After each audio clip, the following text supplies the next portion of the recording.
കൂട്ടുകാർക്കും കർത്താവ് യേശുക്രിസ്തുവിൻ നാമത്തിലേക്ക് സ്നേഹവന്ദനം. ഇന്ന് നമുക്ക് ഒരു ഭാവന കേൾക്കാം. ഭാവനയുടെ പേര് ലാസർ സ്വർഗത്തിൽ പോയപ്പോൾ. കണ്ണീരില്ലാത്ത നാട്ടിലേക്ക് ഞാനും വന്നു. ഹോ, ഇത് ഞാൻ കേട്ടതിലും മനസ്സിലാക്കിയതിലും വളരെ മനോഹരമാണല്ലോ. എന്നെ സ്വർഗം കാണിക്കുവാൻ 2 ദൂതന്മാർ വന്നു. ഞാൻ പറക്കുന്നത് പോലെ എനിക്ക് തോന്നി. പെട്ടെന്ന് ഒരു വിശാലമായ സ്ഥലം, അതിൻ്റെ അകത്ത് എൻ്റെ കണ്ണുകൾ കൊണ്ട് അധികം നേരം നോക്കി നിൽക്കാൻ കഴിയാത്ത ഒരു വെളിച്ചം.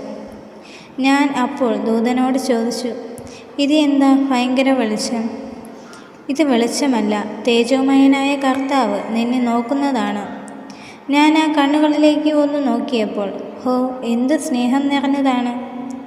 ഇത്രയും സ്നേഹം നിറഞ്ഞതും ഇത്രയും വിശുദ്ധനായ കണ്ണുകൾ ദരിദ്രനായ എന്നെ കണ്ടല്ലോ എന്ന് ഓർത്തപ്പോൾ ഞാൻ കരഞ്ഞുപോയി. കർത്താവ് എൻ്റെ അടുക്കലേക്ക് വന്ന് എന്നെ സ്വർഗത്തിലേക്ക് സ്വാഗതം ചെയ്തു. ആ നിമിഷം എൻ്റെ ജീവിതത്തിൽ ഏറ്റവും ആനന്ദമായ നിമിഷമായിരുന്നു. കർത്താവാണ് പിന്നീട് എന്നെ സ്വർഗത്തെ കാണിച്ചത്. കർത്താവ് എനിക്കായി പണിത വീട് കാണിച്ചു. എൻ്റെ കണ്ണുകൾ സ്വർണം നിറഞ്ഞതായി മാറി. അത്രയും മനോഹരമായിരുന്നു ആ ഭവനം. ഞാൻ വളരെ അതിശയത്തോടെ കർത്താവിനോട് ചോദിച്ചു, എനിക്ക് എന്തിനാണ് ഇത്രയും വലിയ വീട്? അപ്പോൾ ദൈവം എന്നോട്, ഭൂമിയിൽ വളരെ ശ്രേഷ്ഠരായി ജീവിച്ചവർക്കും ധനവാന്മാർക്കുമല്ല ഈ ഭവനം. എനിക്ക് വേണ്ടി കഷ്ടം സഹിച്ച് വളരെയധികം കഷ്ടപ്പെട്ടവർക്ക് മാത്രമാണ് ഇത്രയും മനോഹരമായ ഭവനം എന്ന് പറഞ്ഞു. ഞാൻ കർത്താവിനോട്, എൻ്റെ യജമാനൻ എവിടെയെന്ന് ചോദിച്ചു. സ്വർഗത്തിൽ നിന്ന് വളരെയധികം വ്യത്യസ്തമായ സ്ഥലത്തേക്ക് ദൈവം എന്നെ കൊണ്ടുപോയി. ഭയങ്കരമായ ചൂട് എനിക്ക് അനുഭവപ്പെട്ടു. ഞാൻ കർത്താവിനോട് ചോദിച്ചു, എന്തിനാണ് ഇവിടെ എന്നെ കൊണ്ടുവന്നത്?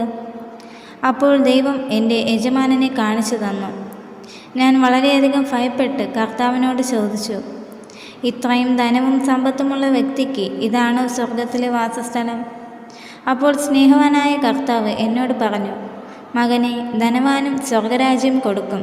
പക്ഷേ ഞാൻ ഒരുപാട് പ്രാവശ്യം അവന് ഭൂമിയിൽ അവസരം കൊടുത്തു. എങ്കിലും രക്ഷിക്കപ്പെടുവാനോ നേർവഴിക്ക് വരുവാനോ അവന് മനസ്സ് വച്ചില്ല. ധനവാന്റെ വളരെ ദയനീയമായ അവസ്ഥ കണ്ടപ്പോൾ എനിക്ക് വളരെ സങ്കടം തോന്നി. കർത്താവ് എന്നോട് പറഞ്ഞത്, എൻ്റെ കൽപ്പന സ്വീകരിച്ചാൽ മാത്രമേ സ്വർഗരാജ്യം അവകാശമാക്കുവാൻ കഴിയുകയുള്ളൂ.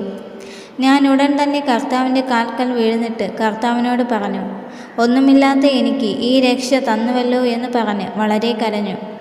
സ്വർഗരാജ്യത്തെ കണ്ട എനിക്കും നിങ്ങളോട് പറയാനുള്ളത് ഇങ്ങനെയാണ്. ഈ മഹൽ ഭാഗ്യം ഒരിക്കലും നാം നഷ്ടപ്പെടുത്തരുത്. രക്ഷ നമുക്ക് വളരെ അത്യാവശ്യമാണ്. അതിനാൽ നാം നേടിയ രക്ഷയെ എന്ത് കാരണം പറഞ്ഞും ഒരിക്കലും നഷ്ടപ്പെടുത്തരുത്. നാം നഷ്ടപ്പെടുത്തിയാൽ സ്വർഗരാജ്യം കിട്ടുകയില്ല. ഈ ഭാവന എല്ലാ കൂട്ടുകാർക്കും ഇഷ്ടമായെന്ന് വിശ്വസിക്കുന്നു. ദൈവം നിങ്ങളെ എല്ലാവരെയും ധാരാളമായി അനുഗ്രഹിക്കട്ടെ. ആമേൻ.